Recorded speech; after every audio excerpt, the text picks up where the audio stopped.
Please step a little closer to the screen right now. I need to see you. I need to know with absolute certainty that there is a living, breathing human being on the other side of this digital glass paying attention. My name is William, and I am exactly 105 years old. Let that heavy number settle into the quiet room with you. 105. I was walking this earth long before television, before commercial jets, and before the internet rewired human connection. I look at you through this lens. You are perhaps 45, 50, maybe 60 years old. You look in the mirror every morning, obsessing over the gray hair at your temples. You panic because you feel the crushing weight of time pressing down on you. But from where I sit, you are merely an infant wasting a gold mine. I recognize that exhausted look in your eyes because I wore that exact same heavy mask for over 4 decades. It is the hollow stare of a person actively drowning in a bottomless sea of daily obligations. You are exhausted to your very bones, carrying the massive weight of the monthly mortgage, retirement planning, aging parents, and a ruthlessly demanding boss. You are sprinting in a frantic race that does not even have a finish line, absolutely terrified that if you pause to catch your breath, everything you built will violently collapse. I am here to tell you a profound truth that took me a century to fully understand. You are currently trading the only life you have for a phantom future that does not exist. You are treating your precious days on earth like a miserable, endless waiting room. Let me share a deeply personal story. It is about a rainy Tuesday afternoon in the year 1972. I was 47 years old, operating as a senior director for a massive commercial shipping corporation. I felt incredibly important, sitting at my mahogany desk, staring blindly at a mountain of shipping manifests. My chest felt dangerously tight. I was battling a severe stomach ulcer that woke me up in cold sweats. I was completely consumed by an impending corporate promotion, convinced that without it, my existence was a failure. That evening, I called my beautiful wife, Margaret, and told her I would be missing family dinner yet again. I justified it by claiming I was doing it for her. I honestly believed that love was a financial transaction, that I could purchase my family's happiness with my constant absence. I spent the absolute prime of my life existing in a frozen state of suspended animation. I got that coveted promotion, but immediately hungered for the next tier. I was physically at the dinner table, but mentally projecting 5 years into the future.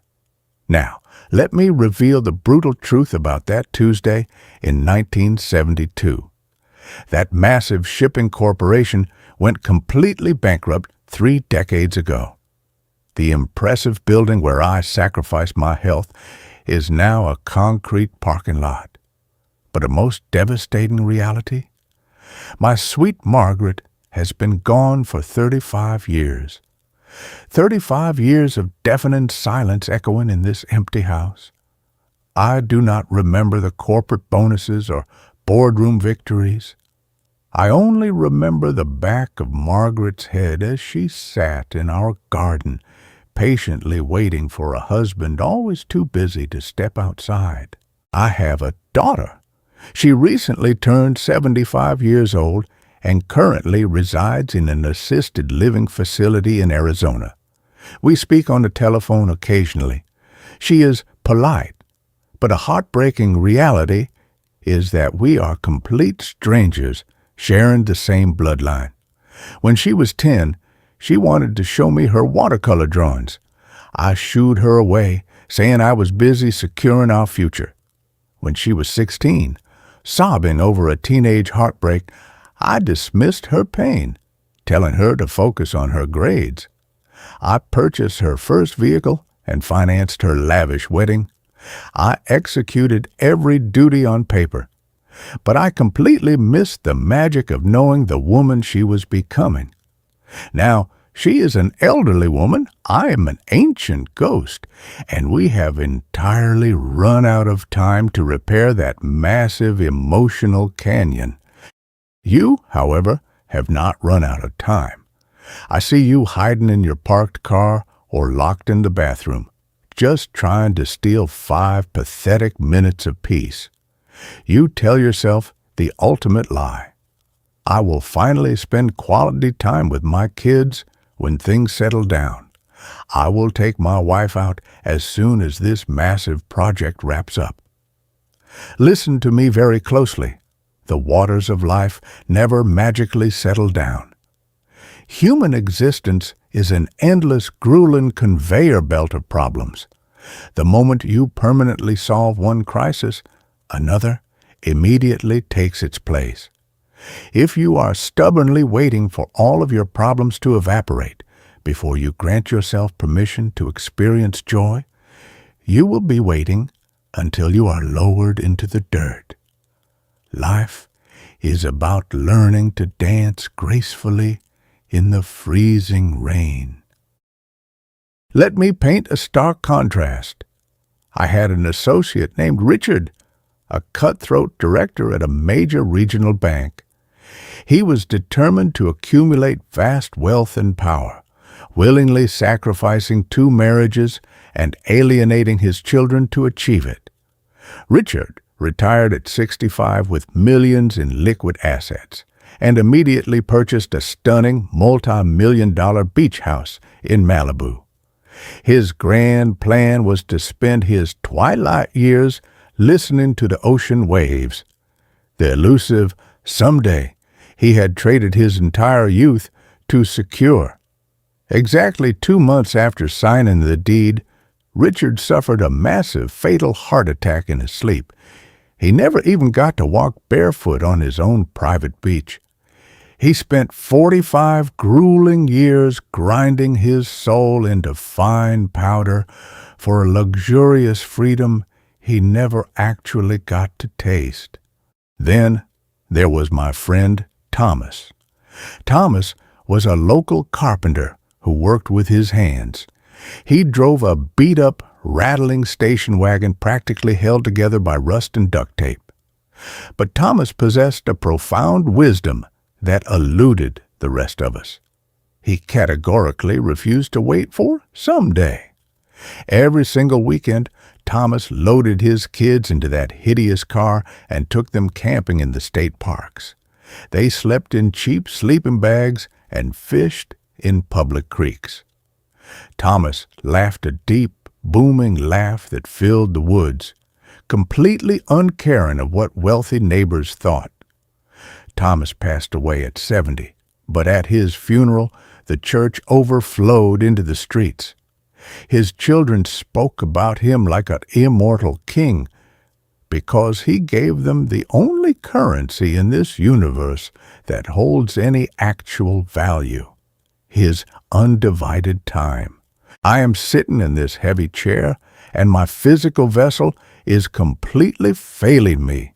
My vision is clouded, my hands tremble, and I cannot walk across the room without assistance. You have absolutely no concept of how incredibly wealthy you are right now. You can stand on your own 2 feet, taste morning coffee, and feel the afternoon sun on your skin without your bones aching. You are an absolute billionaire of health, entirely blind to your own fortune because you are too busy aggressively staring at your bank account. Hear my plea. I would gladly surrender every penny I have ever earned just to inhabit your 50-year-old body for one day.